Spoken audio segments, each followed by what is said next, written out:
खबर है उत्तर प्रदेश के जनपद रायबरेली से, जहां से एक सनसनीखेज मामला सामने आया है। मिली जानकारी के अनुसार अवैध संबंधों को लेकर भयानक परिणाम सामने आया है। बताते चले कि अवैध संबंधों का विरोध करने पर अधेड़ व्यक्ति को उसकी सगी बेटी और पत्नी ने ही उसे मौत के घाट उतार दिया। दरअसल बेटी के अवैध संबंधों की राजदार रही उसकी मां इस अवैध संबंध की समर्थक थी। पूरा मामला हरचंदपुर थाना इलाके के बराइन गांव का बताया जा रहा है। यहाँ के रहने वाले छोटेलाल खेती बाड़ी कर परिवार भरण पोषण करते थे, जबकि मृतक छोटेलाल के परिवार में पत्नी, एक बेटी लगभग 20 वर्ष और लगभग 22 साल का बेटा सतीश शामिल थे, जो कि मुंबई में रहकर काम करता था। ज्ञात हो कि मृतक छोटेलाल को की अचानक विगत 17 जुलाई से लापता हो गया। वहीं बाहर दूसरे प्रदेश में रह रहे बेटा सतीश जब घर पर बातचीत करता था तो उसको उसकी मां और बहन का ही कुछ बताती कभी कुछ बताती थी, जिसके बाद वह जहां काम करता था वहां से काम धंधा छोड़कर अपने गांव आ गया। गांव आकर बेटे ने पहले पिता को इधर उधर काफी तलाश किया, लेकिन पिता के बारे में कोई जानकारी नहीं मिल पाई, जिसके बाद उसने पिता की गुमशुदगी के बारे में पुलिस को सूचना दी। वहीं पीड़ित बेटे द्वारा सूचना मिलने के बाद पुलिस ने गुमशुदगी दर्ज कर मामले की तफ्तीश शुरू की तो उसे मां बेटी पर शक हुआ, जिसके बाद पुलिस ने बेटी की कॉल रिकॉर्डिंग खंगालने पर किसी से लंबी बातचीत का क्लू पुलिस के हाथ लगा तो पुलिस ने मां बेटी को हिरासत में लेकर पूछताछ की गई। इस दौरान पुलिसिया पूछताछ में दोनों टूट गई और हत्या कर शव घर के पास के ही नाले में फेंके जाने की पुष्टि कर दी। पुलिस ने दोनों की निशानदेही पर कंकाल बन चुके शव को पोस्टमार्टम के लिए भेजकर आगे की कानूनी कार्यवाही शुरू कर दी है। जांच आने के बाद ही स्पष्ट हो पाएगा कि हत्या के पीछे आखिर क्या वजह रही। फिलहाल मां और बेटी को हिरासत में ले लिया गया है, अन्य वैधानिक कार्यवाही प्रचलित है। क्या नाम है आपका? सतीश। भैया कहाँ रहते हैं? हम यही घर पे रहते। गांव कौन सा है? यही बराइन गांव। क्या हुआ भैया, पूरी बात बताइए।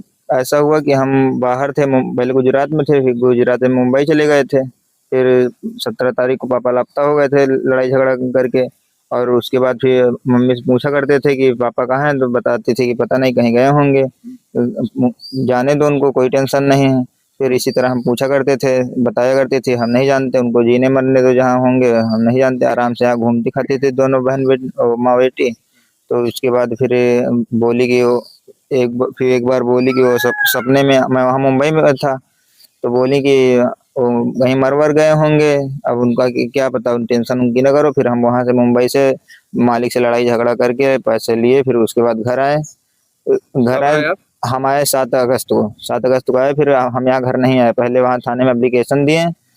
फिर उसके बाद दूसरे दिन गुमशुदगी की तस्वीरें सब दिए थे। फिर उसके बाद हम दौड़ लगाए थे मीडिया में भी, गुमशुदगी के हम जो वीडियो बनवाए थे मीडिया में वो भी डलवाए, कोई पता नहीं चला। फिर उसके बाद हमें शक था थोड़ा बहुत कि बातें करती थी माँ बेटी, मतलब पापा को मारने की, मर गए कहीं। तो उसी तौर पर हम पुलिस को फिर पुलिस केस बनाए, फिर पुलिस के लिए सब बताया पूरी बात। फिर आज वो कल 13 अगस्त को पुलिस इनको घर से उठा ले गई, और जो माँ और बेटी को दोनों घर से उठा के पूछताछ की। फिर उसके बाद दोनों लोग बताई हैं कि पापा को यहाँ मार के दफन कर दिए घर के बगल में नहर के पास। फिर वो क्या 10 बजे के आसपास पुलिस आई है। फिर उसके बाद आई है बताने, फिर यहाँ इस जगह पे खुदाई की है, सब निकले कंकाल, केवल कंकाल बचे हैं। 1 महीने की बात हो गई, 17 जुलाई की। क्यों मारा है? अब इसकी वजह पूरी कंफर्म नहीं है, अब वही बता पाएंगे दोनों लोग, कई वजह हो सकती है। अच्छा, इसमें 2 लोगों के अलावा कोई और भी शामिल है? हो सकता है। हो सकता है। हाँ। कंकाल मिला है, क्या हुआ? एक पुत्र के द्वारा 7/8/2026 को अपने पिता के गायब होने के संबंध में एक गुमशुदगी दर्ज कराई गई थी। इस गुमशुदगी में पुलिस के द्वारा पूछताछ की गई। तो पूछताछ के दौरान उस पिता के साथ रहने वाली उसकी पत्नी और बेटी से पूछताछ की गई, तो घटना के बारे में कुछ संदिग्ध प्रतीत हुई। पूछताछ के दौरान पता चला कि बेटी किसी व्यक्ति से बात करती थी। इस संबंध में पिता को नाराजगी थी। इसी बात को लेकर बेटी और वाइफ पति के द्वारा उसकी हत्या कर दी गई। हत्या करने के बाद उसको नाले में डाल दिया गया, जहां पर उन दोनों की निशानदेही पर उस मृतक के शरीर को रिकवर कर लिया गया है। उसको पीएम के लिए भेज दिया गया है और पुत्र की तहरीर पर मुकदमा पंजीकृत कर लिया गया है एवं बेटी और उसकी पत्नी को दोनों को अरेस्ट कर नियमों से बड़ी कार्रवाई की जा रही है।